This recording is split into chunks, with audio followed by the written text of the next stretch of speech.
Vous savez des fois pourquoi il y a des ingrats? Pourquoi des fois il y a des personnes ingrates? Parce qu'au fait, ces personnes sont incapables de réaliser dans quel trou ils se trouvent. Vous comprenez ça? Dis à ton voisin, il s'agit de toi. Dis à un autre voisin, il s'agit de moi maintenant. Très souvent, les ingrats existent parce qu'ils ne réalisent même pas dans quelle galère ils sont. Alors le jour où tu le sors de la galère, il ne va pas t'acclamer. Celui qui t'acclame parce que tu l'as sorti de la galère, il a d'abord réalisé dans quel type de galère il était. Donc dire que la foi c'est banaliser le problème, c'est mal définir la foi. La foi voit la grandeur du problème, afin de réaliser combien la main puissante de Dieu est grande. Celui qui sait voir que son problème est gros, saura aussi réaliser combien la main de Dieu est puissante. Do you understand? C'est-à-dire, autant tu comprends que tu as un gros problème, autant tu vas avoir un esprit de reconnaissance envers celui qui va te délivrer de ce problème. Généralement, comme je le dis, je rentre encore vers les ingrats. Les ingrats sont ingrats parce qu'ils sont incapables de voir dans quelle obscurité ils se trouvent. Dans quelle dimension de pauvreté ils se trouvaient. Quand quelqu'un vient le sortir de là, il dit merci, il acclame pour un temps, mais après un moment, il oublie. Pourquoi? Ce n'est pas la main qui l'a délivré qu'il a oublié. Que quelqu'un m'entende bien? Ce n'est pas la main de cet homme qui l'a délivré que cet ingrat a oublié. Non, c'est plutôt dans quelles ténèbres il était. Celui qui oublie ses ténèbres ne sera jamais reconnaissant. Dis ça à ton frère. Si tu veux voir si quelqu'un est ingrat, il ne faut pas lui poser la question auprès de qui il a été reconnaissant. Tu as posé la mauvaise question. Si tu veux reconnaître un ingrat, tu dois d'abord te poser la question, est-ce qu'il réalise dans quelle obscurité il est? Lorsqu'il manque de quelque chose, est-ce qu'il réalise qu'il manque? Tu ne peux pas demander à une personne de dire merci si elle ne sait pas voir d'abord son état. Voilà pourquoi dans l'église, nos adorations ne se ressemblent pas. Il y a des gens ici, même si je prenais 50 micros et je commençais à crier « Adore, adore, adore », tu n'adoreras pas. Parce que ton problème à toi, c'est que tu es un ingrat. Et pourquoi tu es un ingrat envers Dieu? C'est parce que déjà toi-même, tu ne sais pas voir d'où Dieu t'a sorti. Si tu ne sais pas voir d'où Dieu t'a sorti, tu ne vas pas reconnaître que Dieu est Dieu. Voilà pourquoi arrête de croire que quand on parle de la foi, ça veut dire banalise le problème, c'est rien du tout. C'est une très mauvaise manière de concevoir la foi. Voilà pourquoi quand il faut être reconnaissant, vous donnez seulement la reconnaissance pendant des petites minutes et tu oublies Dieu. Tu donnes à Dieu une action de grâce de 30 $, tu dis Dieu m'a promu. Et puis après ça, toutes les dîmes de 200 000 $, 400 000, tu ne donnes pas à Dieu. Pourquoi? Parce que tu es un ingrat. Pourquoi tu es ingrat? Parce que tu as oublié d'où Dieu t'a tiré. Donc la foi, au fait, c'est d'être capable de voir qu'il y a une grosse pierre. Un homme de foi, une femme de foi, ce n'est pas quelqu'un qui banalise les problèmes de sa vie. Ce n'est pas ça la foi. Un homme de foi, une femme de foi n'est pas la personne qui dit « Oh, ça c'est rien du tout ». C'est une personne qui voit la gravité. Elle voit que la pierre est grosse. Que quelqu'un me dise « La pierre est grosse ». Dis ça à quelqu'un d'autre qu'il guérisse. C'est celui qui est capable de dire « Ah, ce problème qui est tombé sur moi, c'est sérieux ». Celui-là qui a vu que la pierre est grosse, c'est celui-là qui reconnaîtra qu'il y a une plus grosse pierre que celle-là. C'est celui-là qui comprendra que non, la main de Dieu est terrible. Parce que si la main de Dieu a pu me délivrer de cette affaire, c'est que la main de Dieu est redoutable. Ton action de grâce, ton adoration change. Pourquoi? Parce que tu avais les yeux ouverts vers le problème, mais tu as vu la grandeur d'un Dieu. Est-ce que quelqu'un m'entend? Des fois, nous avons des adorations ingrates. Pourquoi? On a oublié d'où Dieu nous a tirés. Parce qu'aujourd'hui, tu mets une chemise, tu as oublié. Parce qu'aujourd'hui, on peut te saluer par certains frères, tu as oublié. Il y a une phrase que j'avais aimée, j'ai lu ça dans un livre. L'écrivain dit ceci, il faut faire attention. Lorsque vous vivez, vous avez des objectifs dans la vie, vous sortez d'un milieu modeste et vous voulez vraiment monter, faites attention à une chose. Lorsque vous serez au sommet, ne confondez pas les choses. Votre arrivée au sommet ne doit pas vous faire croire que vous ressemblez à ceux qui sont nés au sommet. Les hommes intelligents ont acclamé Jésus. Je reprends la phrase pour celui qui était distrait. Parce qu'il y a toujours des gens qui sont distraits. Cet écrivain disait quelque chose qui m'a fait du bien et que j'ai retenu. Lorsque tu sors d'une famille modeste, j'insiste là-dessus, lorsque ton père ne t'a pas laissé d'héritage, ta mère ne t'a pas laissé de chemin, le nom de ta mère on ne connaît même pas dans le quartier, et que toi tu te décides par la foi, puisque je parle de la foi, tu dis moi je ne finirai pas ma vie ici, moi je dois arriver au sommet, moi je dois atteindre des choses extraordinaires que mon père n'a pas pu atteindre. Mais quand tu arriveras au sommet, par ta détermination, par la foi, par ton travail, tu trouveras des gens au sommet. Non, il ne faut pas croire que tu seras le premier. Tu trouveras des gens, tu trouveras des hommes qui ont le salaire là que tu cherches aujourd'hui. Tu trouveras des femmes qui ont le salaire que toi tu cherches aujourd'hui. Et quand tu trouveras ces personnes, attention, parmi les choses justement qui font chuter ces hommes qui sont déterminés, c'est qu'en arrivant au sommet, tu penses que tu ressembles aux personnes qui sont nées. Vous n'êtes pas pareil. Vous n'êtes pas pareil. Je t'explique pourquoi. Parce que celui qui est né au sommet ne s'inquiète pas de chuter. Il ne connaît pas la vallée. Pourquoi tu vas t'inquiéter d'une chose que tu n'as jamais connue? On s'inquiète d'une chose qu'on a déjà connue. Celui qui est né au sommet, l'enfant d'un ministre, l'enfant. Ephraïm et Manassé si tu veux. Parce que si je dis l'enfant d'un ministre, il y a des gens ici qui ont grandi avec des blessures, donc ils ne se sentent pas bien. Je dis Ephraïm et Manassé. Ah oui, il y a des gens comme ça, qui malheureusement ont grandi avec trop de blessures. Quand tu parles des enfants, il a l'impression que vous voulez l'enterrer. Alors je prends l'exemple biblique. Ephraïm et Manassé, deux enfants qui sont nés dans la gloire. Ils n'ont jamais connu la faim ou autre chose. Les fils de Joseph. Ils ne vont jamais s'inquiéter de comment on peut chuter. Ils ne sont jamais venus d'en bas. Celui qui est né en haut ne passe pas en bas. Mais toi, tu viens d'en bas, tu dois savoir qu'en bas existe. Donne-moi un amen. Tu dois savoir qu'en bas, la chose qui fera que tu ne redescendes pas, c'est le fait que tu garderas en tête que en bas existe et tu ne dois jamais. Très bien, tu as compris. J'ai aimé votre réponse. Là-bas, on me suit bien. Tu ne dois pas retourner. C'est ce qui fera que tu entends parler. Oh non, lui, c'était un enfant de pauvre. Mais voilà, aujourd'hui, il est milliardaire. Mon frère, ce n'est pas le fait d'être enfant de pauvre qui fait devenir milliardaire. Parce qu'il y a même des gens qui réfléchissent comme ça. Une fois, j'ai parlé à un frère qui me disait maman, vous n'avez pas remarqué que tous les milliardaires sortent des familles pauvres? Toi, tu crois que c'est automatique? La chose qui fera que tu sortes, c'est ta décision et ta foi. Et quand je rentre dans la foi, je veux donc dire, tu vas regarder ta vallée, tu vas dire ça c'est trop gros. Je ne reste pas ici. La vallée ici est trop grave. Mon père a vécu dedans, moi mes enfants ne vivront pas. Je veux monter au sommet. Mais quand tu seras au sommet, n'oublie pas que celui qui est né au sommet n'est pas comme toi. Celui qui est né au sommet a des garanties que toi tu n'as pas. Celui qui est né au sommet, il n'y a pas que son père qui l'a amené là-bas. Il a des garanties que toi tu... Ephraïm, même si Joseph meurt, il peut aller chez le pharaon. Le pharaon connaît Ephraïm. Il a des garanties que tu n'as pas. Alors quand tu arrives au sommet, surtout les demoiselles, attention, évitez ça. Qu'une femme regarde une autre femme et lui dise attention à toi. J'ai besoin que les femmes parlent. Pour parler dehors, tu parles. Ici, quand il faut parler à l'église, tu ne parles pas. Dis à une femme, attention à toi. Les femmes, quand tu arrives à un niveau, Dieu te fait grâce. Tu commences aussi à mettre des tissages de $500, $600. Ma soeur, tu ne ressembles pas à celle qui est née avec les tissages de $500. Ça fait mal, mais je vais te le dire. Vous n'êtes pas pareil. Elle est née avec. Elle a des garanties. Toi, arrête de mettre tes hauts talons et de croire que vous êtes pareil parce que vous tous avez des hauts talons. Vous n'êtes pas pareil. Comme on n'est pas pareil, la détermination n'est pas pareille. Sois déterminé. Quand lui, il est en train de dilapider son argent dans les boîtes de nuit, il a des garanties. Toi, tu ne peux pas aller dilapider ton argent comme ça. Toi, tu as travaillé ton argent. Toi, tu es le précurseur des grands.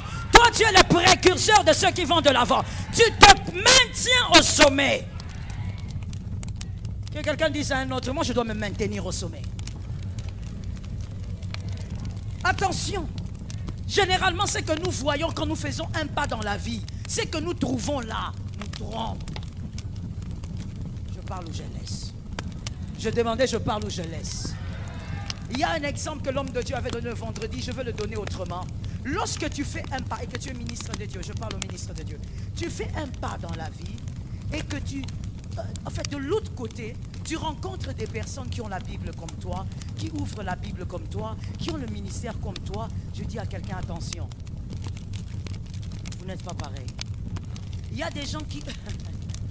Mon fils est tu captes. Il y a des gens qui ouvrent la Bible, tu les as trouvés là. Ils ont la Bible ouverte parce que c'est leur papa qui leur a appris comment ouvrir la Bible. Toi, tu as commencé à ouvrir la Bible à 16 ans. Vous n'êtes pas pareil. Lui, même s'il cherche Habakkuk, il a du mal à trouver Habakkuk parce qu'il ne lit pas beaucoup la Bible. Mais celui qui lui a parlé en premier d'Habakkuk, c'est son grand-père. Depuis des générations dans cette famille, la Bible est ouverte. Toi, tu es arrivé avec la Bible nouvellement, calme-toi. Arrête de croire que vous êtes. Tu vas te dire, non, comme eux ne jeûnent pas, moi aussi je ne jeûnerai pas. Mon frère, lui, il consomme les jeûnes de son père. Il consomme les jeûnes de sa mère. Il consomme... Ah, donne-moi un amen. Il consomme les jeûnes de sa grand-mère. Il y a même des gens qui consomment les jeûnes de ta grand-mère. Donc même sa grand-mère était une femme de prière. Toi, ton papa sorcier, ta maman alcoolique, et tu es en train de suivre l'autre. Tu dis, moi je ne gênerai pas. Moi aussi, j'ai besoin de me relaxer. Ma soeur, vous ne venez pas du même moule. C'est une folie, permettez-moi le terme, que de croire que la foi doit t'aveugler face au problème. Tu dois voir que ici, là, le problème de ma vie, c'est ça. Moi, je ne peux pas me comporter comme eux. Bien-aimé, sors au fait de cette naïveté. Vous n'êtes pas pareil. Je ne sais pas pourquoi on n'aime pas les dire à l'église. On se dit, bon, si on le dit, c'est comme s'il y avait discrimination. Ce n'est pas une discrimination, c'est de la conscience. N'est-ce pas, mon frère? Je donne un exemple très bizarre, mais je veux le donner. Quand moi, j'entre dans un supermarché et je trouve qu'il y a une Asiatique à ma gauche, je vois de l'autre côté, il y a un Noir américain. Et de l'autre côté, devant moi, il y a peut-être un Mexicain. Même si nous sommes tous là, en train d'attendre de payer au guichet, cela ne peut pas m'empêcher de voir qu'il est asiatique, c'est un Mexicain et c'est un Noir américain, je suis congolaise. On peut prier dans la même église, mais cela ne veut pas dire que ça m'empêche de voir que moi je suis congolaise. C'est ça de la conscience. C'est ça la conscience. La foi ne tue pas la conscience. J'aime ta foi. La foi, au contraire, comme je l'ai dit, ça t'ouvre les yeux. Tu vois les choses troublantes que la main de Dieu peut faire. Comment la main de Dieu peut troubler les problèmes les plus grands. Que l'Éternel t'aide à comprendre. Ces femmes se sont dit, on va quand même y aller. Il y a une grosse pierre, mais on va y aller. J'ai dit à une personne ce matin, va vers la tombe. Ne la laisse pas comme ça. Il faut aller là-bas. C'est un problème, mais va vers. Il y a des problèmes aujourd'hui que tu vas ressusciter. Hein, je me répète.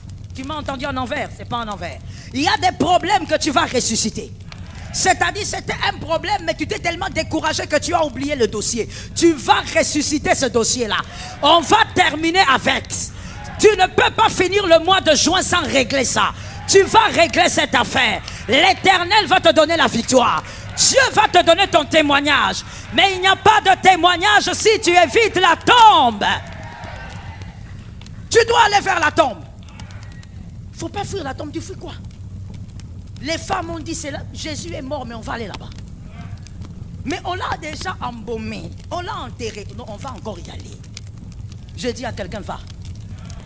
Quel est ce problème? La tombe, mon frère, ce sont ces problèmes-là. Ces impossibilités. Laisse-moi ouvrir une parenthèse pour un homme intelligent. Les impossibilités d'aujourd'hui ne sont pas forcément impossibilités. J'explique. Il y a des impossibilités que nous appelons impossibilités. Aujourd'hui, c'est une question de temps et de saison. Autrefois, on ne pouvait pas utiliser son téléphone et faire un appel vidéo. Ça fait quelques années, comment passer? Combien d'années passées comme ça? Prenons plus loin. Si vous allez, il y a par exemple 10 ans passés, vous aurez dit à quelqu'un, on peut faire un appel vidéo avec son téléphone. On va vous dire, vous êtes fou. C'est impossible. Il y a des choses qui sont impossibles aujourd'hui. C'est à cause de la saison. C'est à cause du temps. Mais dans la saison qui arrive, la même chose deviendra possible. Ça tombe sur ta maison au nom de Jésus. La même chose deviendra possible. Alors mon frère, ne rate pas ton témoignage. Ce matin, je suis venu dire aux élus, on ne rate pas le témoignage. On va vers la tombe. On va finir avec ça aujourd'hui. On ne reste pas dans la chambre haute. On va aller vers la tombe. Ce problème doit prendre une autre forme. Est-ce que quelqu'un m'entend? Non, ce problème-là, je suis fatigué avec. Tu es fatigué pourquoi? Tu es fatigué parce que tu n'avais pas compris que c'est question de saison. Il y a une saison qui arrive qui requiert le témoignage. Que ton témoignage se fasse entendre.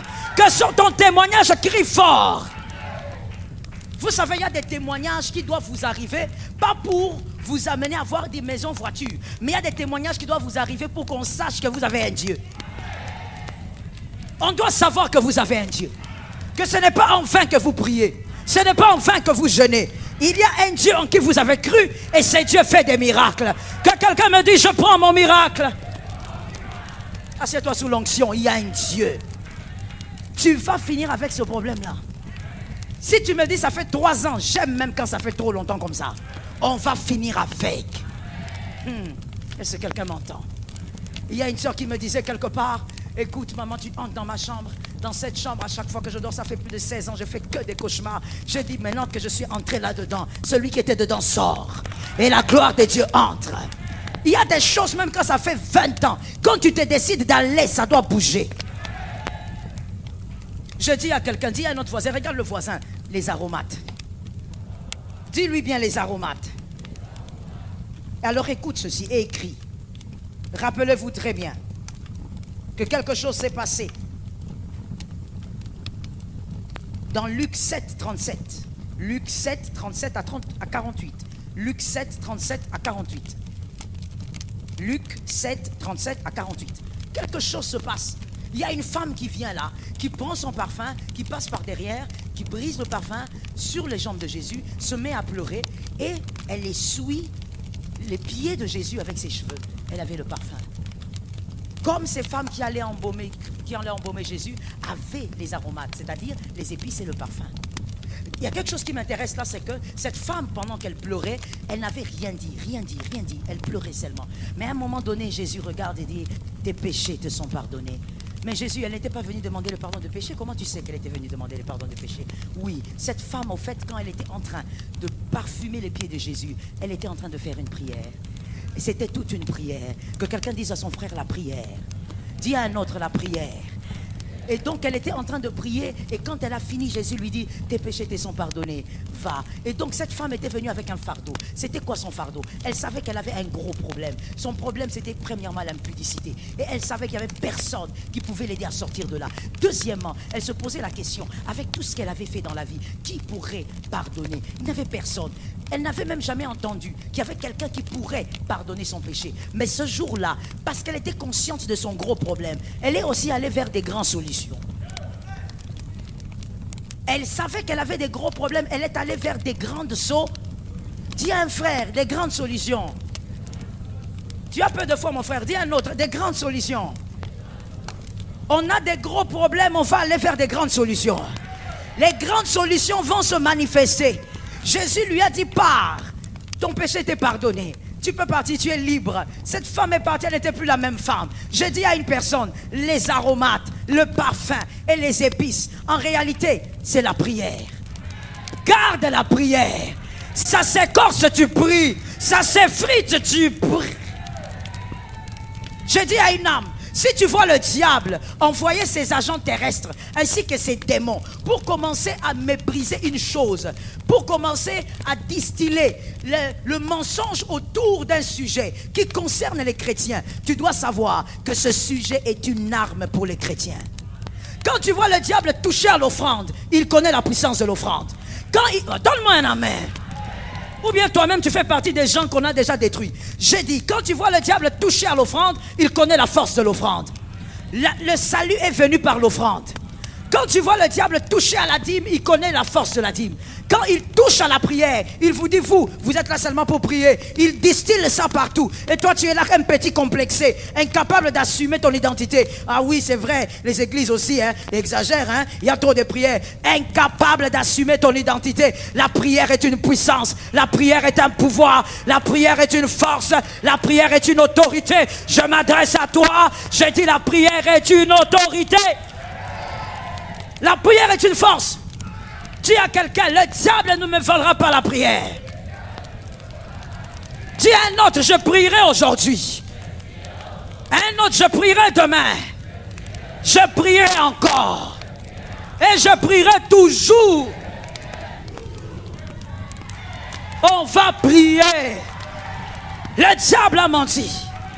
Tu dois voir les aromates. On ne va pas embaumer sans les aromates. Tu dois en avoir. Quand tu vas à la tombe, ne va pas seul, ne va pas main vide. Tu dois avoir les aromates. Devant le problème de ta vie, la prière. Ce n'est pas l'oncle qui doit venir là. Ce ne sont pas les dollars qui doivent venir. Cherche d'abord la prière. Prie encore. Prie toujours. Malgré la fatigue, prie. Le diable fait toucher à ça. Oh, le diable est un menteur. Il ne touchera pas à notre arme. La première arme la plus puissante du chrétien, c'est la foi. La deuxième, c'est la prière. C'est la prière qui ouvre le ciel. Ah, j'ai besoin que les élus m'entendent. C'est la prière qui ouvre le ciel. Ça change l'atmosphère du ciel. C'est la prière qui attire les faveurs. C'est la prière qui change le parcours. Écoute-moi très bien. La prière, ça agit dans le présent et dans le futur. Maman, que personne ne te vole la prière. La prière que tu peux faire, que tu vas faire tout à l'heure là, ça va aller attendre même les enfants de tes enfants. Le diable ne peut pas aimer te voir prier. C'est comme ça que quand tu es à la maison, il t'envoie la fatigue. Il t'envoie, mon frère, si tu as déjà remarqué, c'est quand tu es très fatigué, quand tu te dis, bon, je vais quand même commencer. Plus tu commences, plus le corps est en train de te lâcher. Le corps n'arrive plus à te contrôler. L'esprit monte encore. La prière fraye des chemins. Écoute-moi. La prière permet aux ruelles qui n'existaient pas d'exister. C'est-à-dire qu'il y a des choses qui n'existent pas dans ta famille. Par la prière, ça va se créer. Élie va passer, Élisée va comprendre que sur le Jourdain, il y a un chemin. Par la prière. La prière te permettra de créer des choses nouvelles qui vont installer les enfants dans la paix. Mon frère, la prière fait tellement de choses, mais retiens ça, je n'ai pas noté, tu retiens. La prière te recharge. Donc, même si tu ne vois pas l'exaucement aujourd'hui, tu es rechargé. Il y a certains esprits qui ne pourront jamais voler ton héritage. Parce que tu es très bien rechargé. Et la prière te permet de te rapprocher de celui qui est divin. La prière te permet de comprendre la puissance de la main de Dieu. Quand les autres seront angoissés, toi tu seras dans la paix. Parce que tu es une femme, un homme de prière. Je dis à quelqu'un les aromates. Écoute maintenant bien. Regarde un voisin, tapote le voisin, dis-lui, mais non, on va écouter ça aussi. Tapote bien le voisin, dis-lui, on va écouter ça aussi. Alors voici les épices et le parfum, donc pour embaumer. L'embaumement, en fait, ça sert d'abord à éviter la propagation des bactéries. Ensuite, à conserver le corps. Combien de choses? Que quelqu'un me dise un. C'était quoi le 1? Éviter la propagation de quoi? Lorsque vous priez pour un problème, vous êtes en train de travailler pour éviter que ce problème se propage.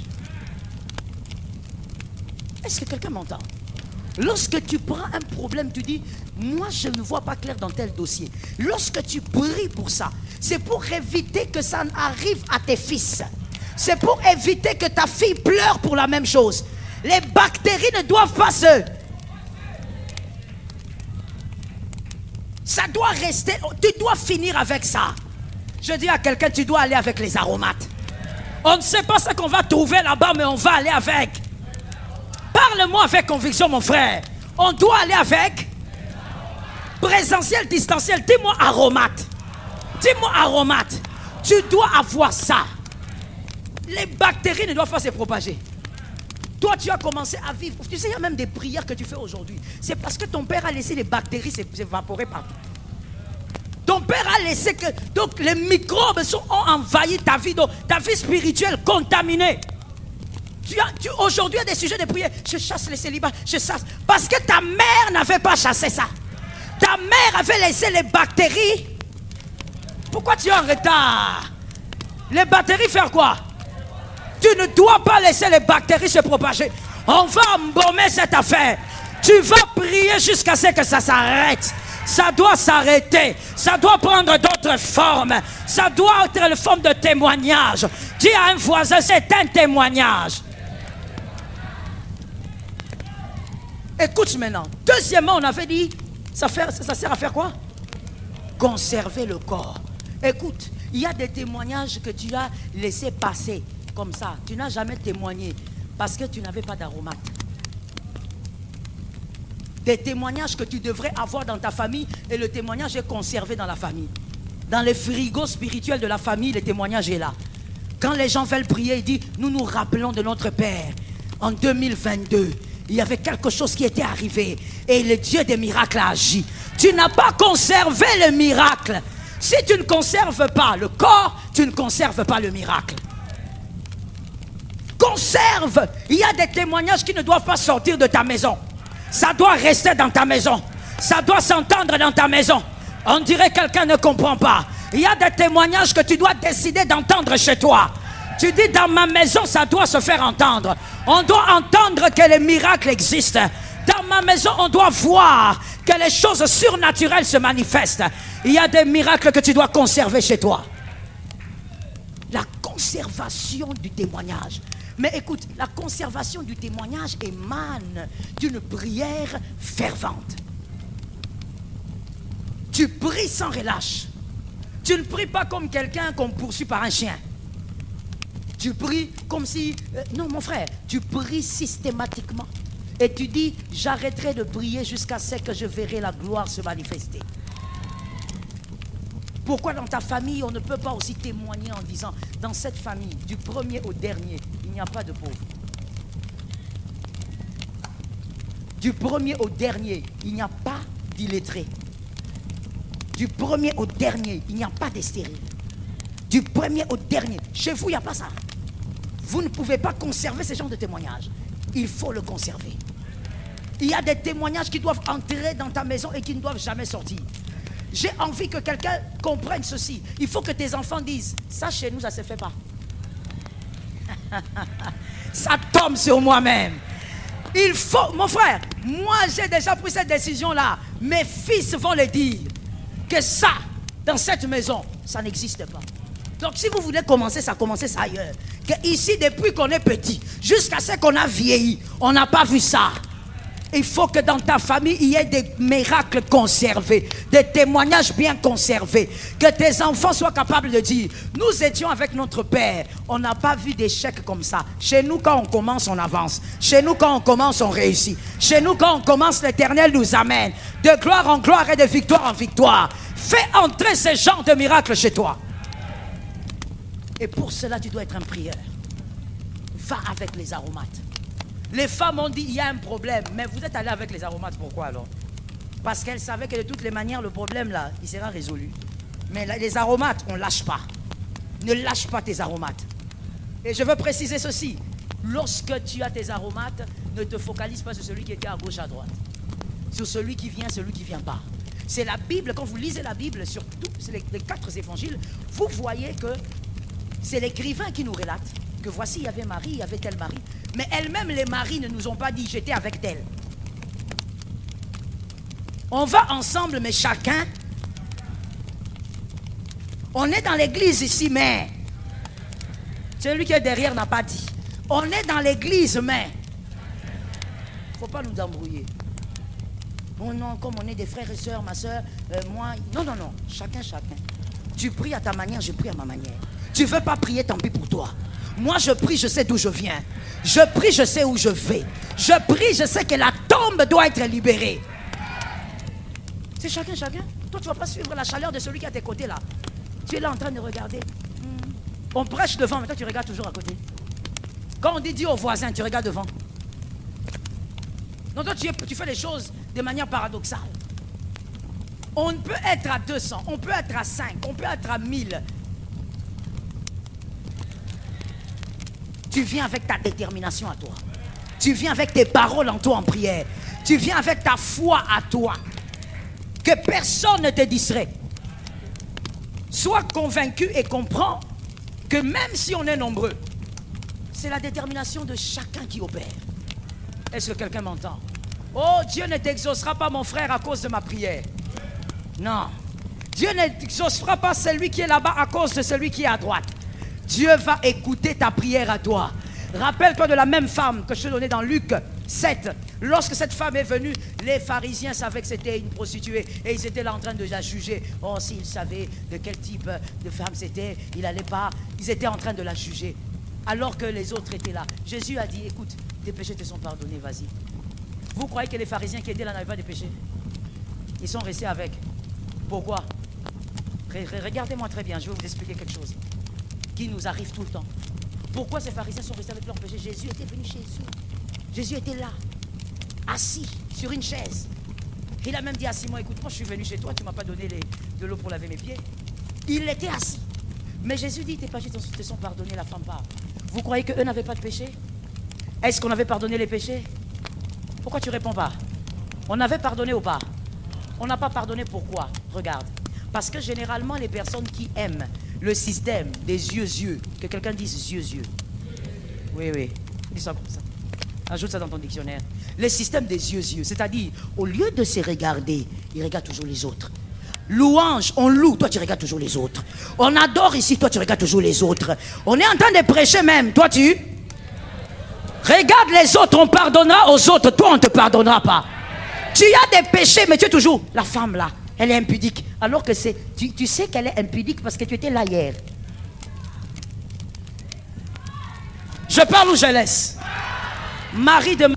Pour parler de Marie de Magdala. Marie de Magdala, c'était pas n'importe quelle prostituée.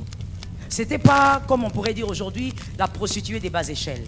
Non, voilà pourquoi quand elle a donné son parfum, ce parfum, si on veut l'estimer, on pourrait l'estimer à une valeur de 3 000 à 4 000 dollars à l'époque. C'était pas n'importe qui. C'était une prostituée qui sortait avec des dignitaires. Et les dignitaires, parmi eux, il y avait les... Ils étaient là. Ils étaient déjà allés dans cette chambre-là.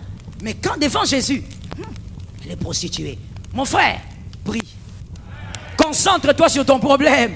Concentre-toi sur ton affaire. Arrête de regarder à gauche, à droite. Arrête de dire, oh, pourquoi elle n'a pas encore mis au monde? C'est pas ton problème. Pourquoi elle n'a pas de travail? C'est pas ton problème. Pourquoi elle n'est pas mariée? C'est pas ton problème. Pourquoi elle n'avance pas? C'est pas ton problème. Pourquoi elle n'a pas de salaire? C'est pas ton problème. Focalise-toi sur ton problème.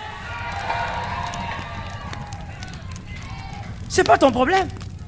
Toi, tu es là, tu n'es pas marié, mais tu connais la maison de la femme mariée là. Tu connais le nombre des enfants qu'elle a. Tu connais la date d'anniversaire de chaque enfant. Tu es qui? Tu es les parrains de ce mariage-là. Un parrain célibataire. C'est quoi ton problème? Sors de là au nom de Jésus. Sors de là au nom de Jésus. Ne sois pas hypocrite, réponds-moi. Sors de là au nom de Jésus. Comment? Toi, tu es célibataire, mais tu connais tout ce qu'il y a dans la maison de d'autrui. Yeux. Toujours. Un pasteur va poster la photo de sa fille qui a fait son anniversaire. Toi, tu connais même son âge. Tu connais là où elle étudie.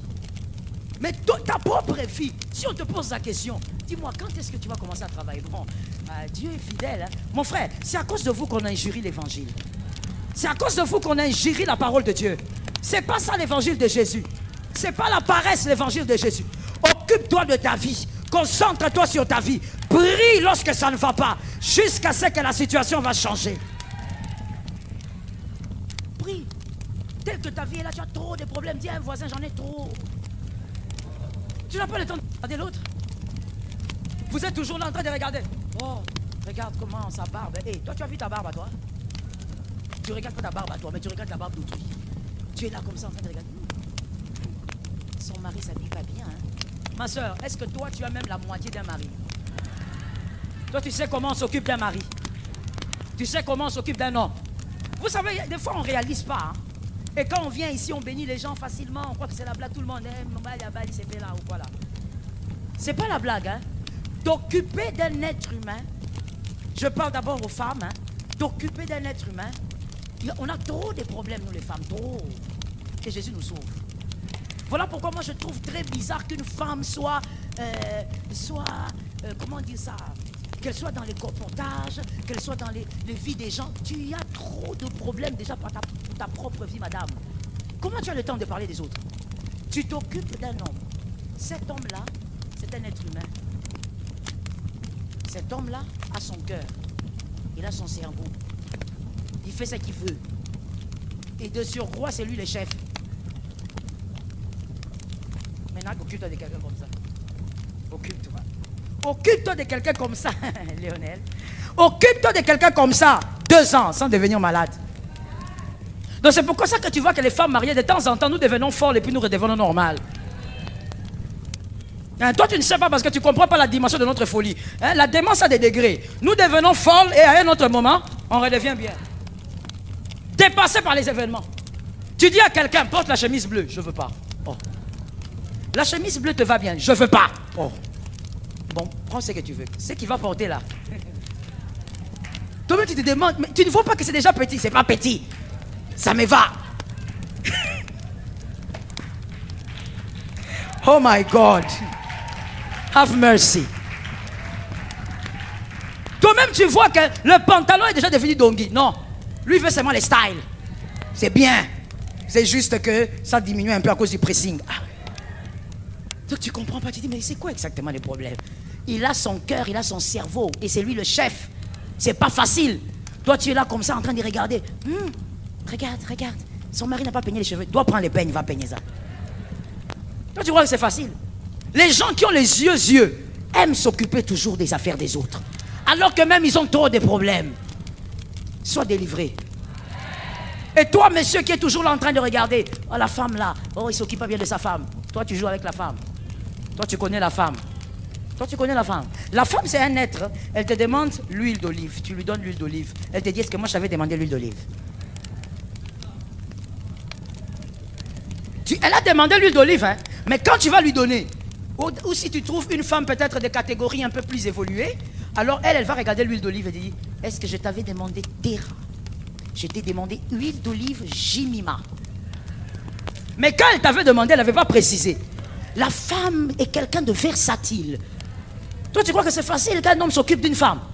C'est pas évident. C'est pourquoi tu vois certains hommes, il n'était pas chauve, mais il devient chauve. Parce qu'il est dépassé par les événements. Dépassé. Quand tu regardes dans sa famille, tout le monde a des cheveux, sauf lui. Le problème, c'est que la femme qu'il a épousée a enlevé tous les cheveux. C'est fini. Toi, tu blagues. Ça a enlevé tous les cheveux. Toi, tu es là, oh non. Un autre, il a les cheveux, mais c'est devenu gris. C'est devenu blanc, vite. Oh non, il faut mettre, je ne sais pas, les colorants. Mon frère, même s'il met le colorant, ça va les rattraper. Dépassé par la femme. La femme qui dit qu'elle est fâchée contre son homme parce qu'ils ont des problèmes. Elle boude un peu, elle fait des caprices, elle est dans son coin. Et le gars qui dit, ok, elle reste un peu dans son coin, alors on reste comme ça. Et c'est la même qui viendra. Tu parles pas. Elle commence à pleurer. Alors que celle qui avait commencé à bouder, c'est qui? C'est elle. Comment veux-tu que ce soit facile de s'occuper d'une femme? Mais toi, tu es là toujours célibataire de ton état. Tu n'as même pas une chaussette. Mais tu juges comment l'homme d'autrui s'occupe de sa femme. Sois délivré. Concentre-toi sur ta vie. Prie et prie encore. Daniel 10, 12, et on s'arrête par là. Daniel 10, 12. Il y a quelque chose d'intéressant aussi là-bas. L'ange dit à Daniel. Daniel est en train de reprendre ce que l'ange a dit. Il m'a dit, Daniel, n'aie pas peur. Que quelqu'un dise, n'aie pas peur. Dès le premier jour où tu as eu à cœur de comprendre et de t'humilier devant ton Dieu, tes paroles ont été entendues. Et c'est à cause d'elles que je suis venu. Quelle déclaration puissante. Celui qui a entendu la lecture, que cette personne m'explique. Quand est-ce que Dieu avait entendu les paroles de Daniel? Dès le premier jour.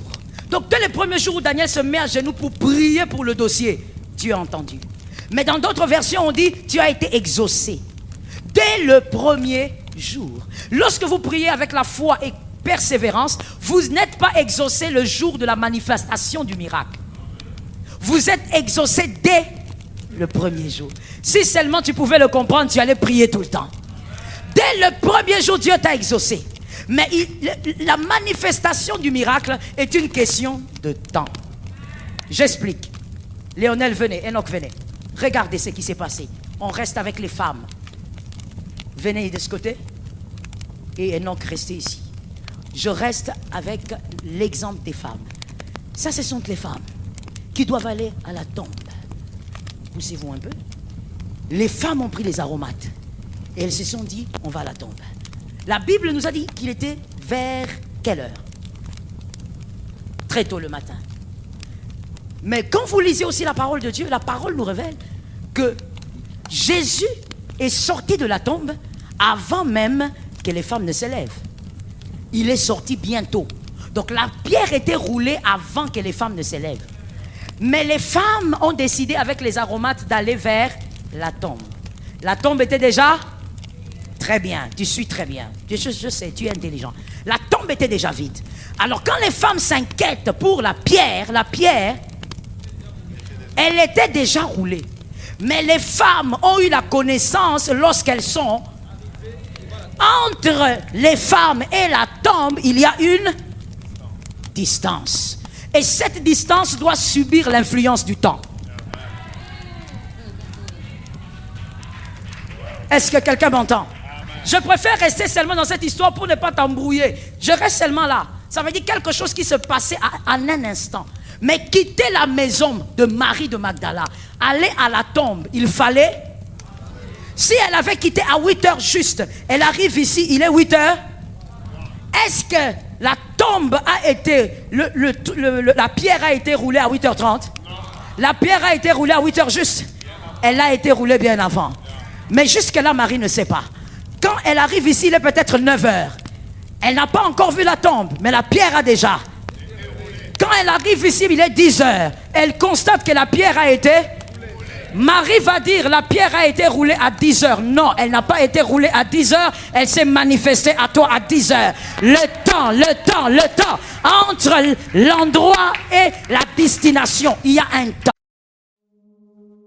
We were in love that never meant to stay. Some things are real, even when they fade.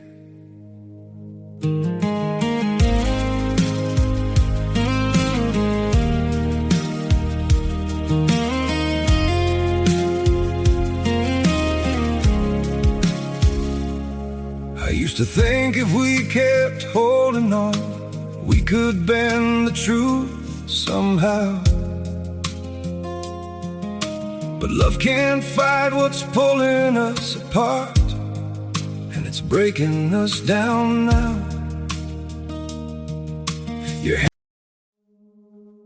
We were in love that never meant to stay. Some things are real, even when they fade.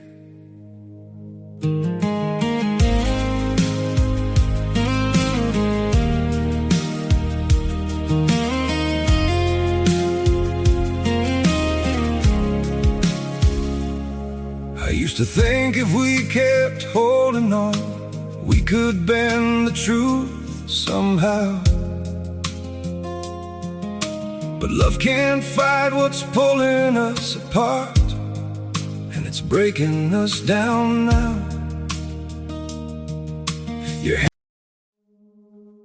We were in love that never meant to stay. Some things are real, even when they fade.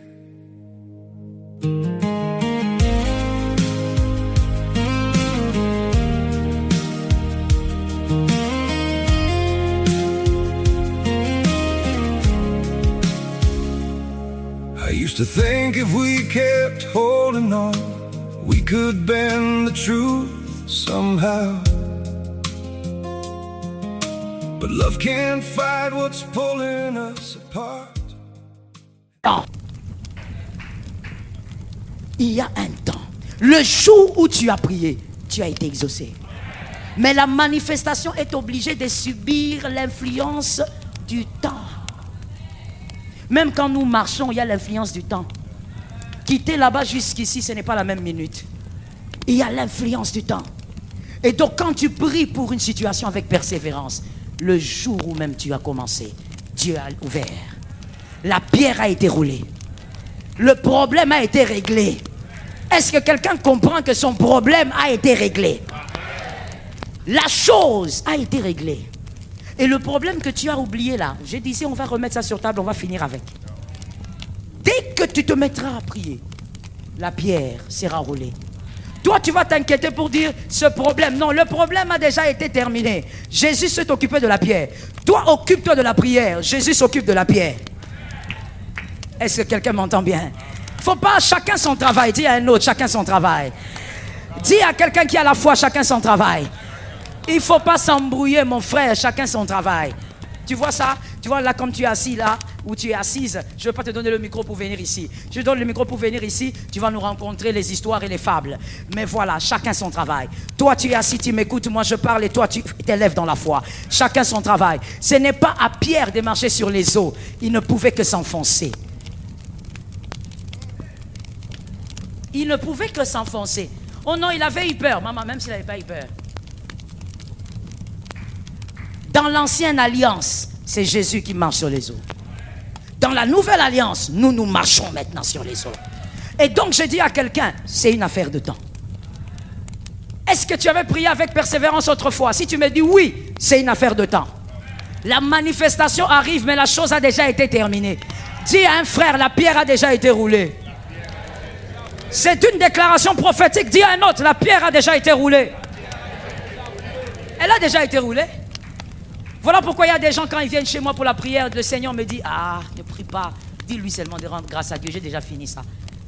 Et je dis non, Dieu a déjà fini, rends seulement des actions de grâce, donne des actions de grâce en ordre et en désordre. Dieu a déjà fait, la pierre a déjà été roulée. Mais le temps de voir que ça a été roulé, il faut un peu courir. Voilà pourquoi j'ai envie de dire à quelqu'un, cours. Cours selon ta vitesse. Ne regarde pas à gauche. Cours dans la foi, cours. Dans la prière, cours. C'est une sorcellerie que de courir au rythme de quelqu'un. Non, même les frères Enoch d'ailleurs, il a péché, alors moi. Ah bon? Toi tu es de quel niveau? Où est-ce que tu t'aimais? Donc quand tu dis ça même, on comprend même comment, combien tu ne t'estimes pas. Donc toi tu es là, tu dis, ah même lui d'ailleurs, il a péché. Même lui, ses vidéos sont sur YouTube, alors nous autres. Ça veut dire quoi? Qu'est-ce que ça veut dire? Toi, ton modèle, c'est Jésus. Le plus grand modèle, c'est Jésus. Je pose la question, est-ce que je ne t'ai jamais dit que ton modèle ne doit pas être ton pasteur? Même si tu peux l'imiter en bien, mais ce n'est pas le modèle suprême. Le modèle... Donne-moi un amen. Vous ne donnez pas les amens, ce sont vous là qui sont devenus rebelles. Le modèle suprême, c'est Jésus. Pasteur, moi, je te shoote déjà. Ah, maman, nous, on est pas derrière toi. Derrière qui? Qui est là? Tu vas m'amener des malédictions dans la vie. Moi, j'ai fait des efforts pour que Jésus m'aime encore. Toi, tu viens m'embrouiller la vie. Oh, maman, on ne te lâche pas. On te tient. Ce sont les gens là qui aiment tenir tout le temps là. Ce sont eux aussi qui vont dire, cette chemise est petite, hein. Comment le frère Léonel a porté ça? Les gens qui critiquent beaucoup là, ce sont ces gens-là qui sont toujours là. Vous savez, j'ai vu cette race de personnes. Hein.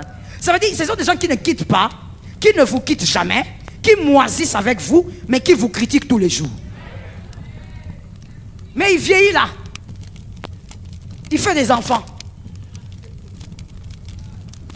Il est le premier à dire, Pasteur Joël, a changé. Mais tu es là. Pourquoi tu es là? Moi, je ne comprends pas. Quand on n'aime pas une chose, on ne reste pas là. Pars. Mais toi, tu es toujours là.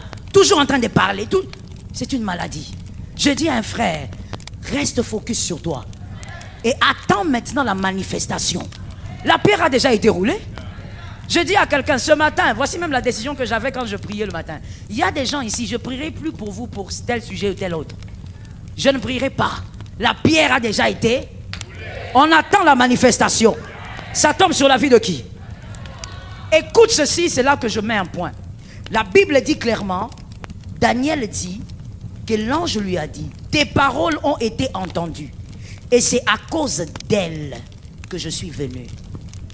Elle, c'est qui? Les paroles. Tu fais chômer l'ange du combat. Tu fais chômer l'ange de la victoire. Tu fais chômer l'ange messager parce que tu ne pries pas. L'ange est venu, il n'a pas dit Dieu m'a envoyé, il a dit tes paroles.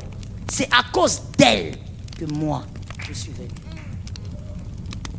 Maintenant, pourquoi tu ne pries pas? Même à l'église, là, on est nombreux, ça peut te donner un peu de chaleur. On dit tout prier. Prions. Alléluia. Alléluia. Tu regardes même tes chaussures, tu regardes ton corps.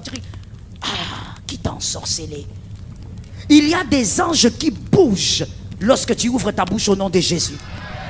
Vous savez, moi je ne sais pas pourquoi il y a des gens qui pensent qu'il faut forcément se battre pour commencer à donner des ordres aux anges. On n'en a pas besoin. Parce que quand je prie au nom de Jésus, il bouge. Donc, de manière indirecte, il reçoit les ordres. Je n'ai pas besoin de dire Michael, tout ça. Non, d'abord, il ne faut pas qu'ils m'embrouillent avec leur nom là, parce que moi je suis concentré sur beaucoup de choses. J'ai beaucoup de problèmes qui ont beaucoup de noms. Que je commence à retenir encore les anges. Oh l'ange ceci, oh l'ange de minuit, des 5 heures du matin. Maman, j'ai trop de problèmes qui ont des noms différents. Je suis focalisé sur les noms de mes problèmes. Moi, quand je dis, je suis à genoux, je dis, au nom de Jésus, que la grâce m'accompagne. L'ange de la victoire se déplace. Il dit, on a appelé le nom de quelqu'un. C'est la signature. Comme la signature a été dite, on bouge directement. Je dis qu'une parole attire des anges sur ta vie. Qu'une prière attire des anges sur ta vie. Tu prieras jusqu'à ce qu'ils viendront. Tu prieras jusqu'à ce qu'ils bougeront. Tu prieras jusqu'à ce qu'il y aura des mouvements. Qu'il y ait des mouvements dans le ciel à cause de tes paroles. Que quelqu'un me dise, ils vont bouger. Dis-moi avec autorité, ils vont bouger. Il faut qu'ils bougent. Il faut qu'il y ait des anges qui se sentent obligés de rester avec tes enfants. Ils sont obligés pourquoi? Parce qu'à chaque fois que tu ouvres la bouche, tu déclares que l'Éternel soit avec mes enfants. Au nom de Jésus, qu'ils soient protégés. Au nom de Jésus, qu'ils soient couverts. Les anges se sentent obligés de rester avec tes enfants. Ils ne bougent pas. Ils sont avec eux. Dans les écoles d'aujourd'hui, on initie même les enfants de 2 ans. Tes enfants ne seront pas atteints. Tes enfants ne seront pas atteints. Oh, il y a une histoire bizarre qui m'a été racontée. Je vais voiler ça pour que ça soit bien perçu. Il y a un enfant il y a des enfants qui sont dans la salle de l'examen. Et puis l'un d'entre eux dit, donne-moi ton stylo. Et puis l'enfant, de manière très innocente, prend son stylo et donne à son collègue. Et quand il dirige le stylo, le collègue, un petit enfant, il a 9 ans, il regarde le stylo et dit non, je ne prends pas. Il dit pourquoi? Alors lui, c'est un enfant innocent, il n'a aussi que 9 ans. Il insiste, il croit que son ami en a besoin, ils font l'examen. Alors il se déplace même, prend. Et plus il s'avance, son ami commence à crier, il commence à hurler, il tombe. Ce n'est pas le petit garçon le problème. Derrière, il y a quelqu'un. Il y a un père qui est en train de protéger ses enfants. Il y a des anges qui sont en train de veiller. On ne peut pas ensorceler ton enfant. On ne peut pas envoûter ton enfant. Prie et prie encore. Que les anges se déploient. Prie pour ta maison. Que les anges entourent ta maison. Prie pour ton travail. Que les anges te précèdent. Qu'ils se mettent sur ta chaise. Qu'ils signent les dossiers avec toi. Là où on voudra te piéger. Que les anges t'orientent. Ils ne sauront pas pourquoi. Ils piégeront à gauche, tu sortiras à droite. Ils piégeront devant, tu sortiras derrière. Ils se poseront les questions. Où est son sorcier? Où est son marabout? Qui a fait des rituels sur lui? Et toi tu diras, l'élévation ne vient ni de l'Orient, ni de l'Occident, mais l'élévation vient de l'Éternel. Ton marabout c'est Jésus.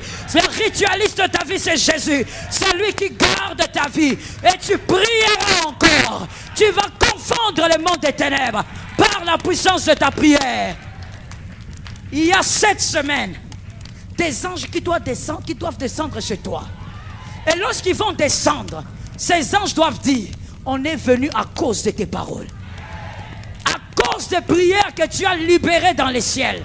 Je dis à quelqu'un, aucun sorcier ne doit s'approcher de ta maison cette semaine. Le feu doit entourer ta maison cette semaine par la puissance de la prière. Je libère une prophétie pour les hommes intelligents et les hommes de foi. Il y a même ce qui est à toi qui se retrouve dans les mains de quelqu'un qui doivent revenir vers toi. Ça doit rentrer.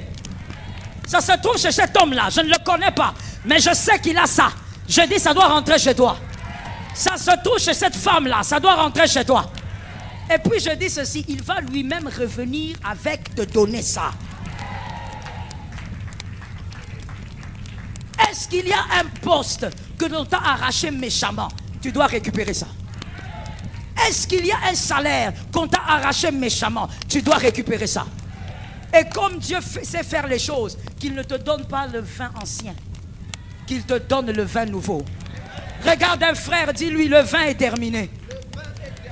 Regarde un autre, dis-lui, le vin est fini. Quand le vin est fini, Dieu ne donne pas ce qui était déjà. Dieu va donner le nouveau vin qu'on n'a pas encore goûté. Jésus, le vin est terminé. Rajoute le vin nouveau. Je prophétise au nom de Jésus que l'Éternel te donne la victoire par la prière, qu'il te donne la victoire par la persévérance, qu'il te donne la victoire par la persévérance dans la prière. Ne te décourage pas, ne te fatigue pas. La pierre a déjà été roulée. N'écoute pas tes amis, la pierre a déjà été roulée. Ne regarde pas les situations, la pierre a déjà été roulée. Ne regarde pas tes frères, la pierre a déjà été roulée. Ceux qui contredisent ta foi, ne les écoute pas. La pierre a déjà été roulée. Je déclare dans la maison de quelqu'un, ce qui enlève ta joie, ce qui enlève ta paix, elle a déjà été roulée. Ce qui te fait pleurer a déjà été roulé. Ce qui veut t'arracher ta tranquillité a déjà été roulé. Ça a déjà été roulé. Ah, Jésus fait sa part et nous faisons la nôtre. Nous prions. Jésus s'occupe du miracle. Nous prions. Jésus s'occupe de la pierre. Lui-même, il va déjà enlever. Voilà pourquoi le diable déteste te voir dans la foi. Le diable, parce qu'il sait que si tu as la foi, même si tu ne dis pas beaucoup de choses, les pierres vont commencer à sauter. Voilà pourquoi le diable déteste vous voir venir à l'église pour prier. Non, il n'aime pas ça. Non. Il va s'organiser pour que tu sois bloqué dans les embouteillages, pour que tu sois appelé par un ami toxique et inutile dans la vie. Il va toujours s'organiser. Non, j'étais avec les enfants. Comme si sans Jésus, tu aurais ces enfants-là.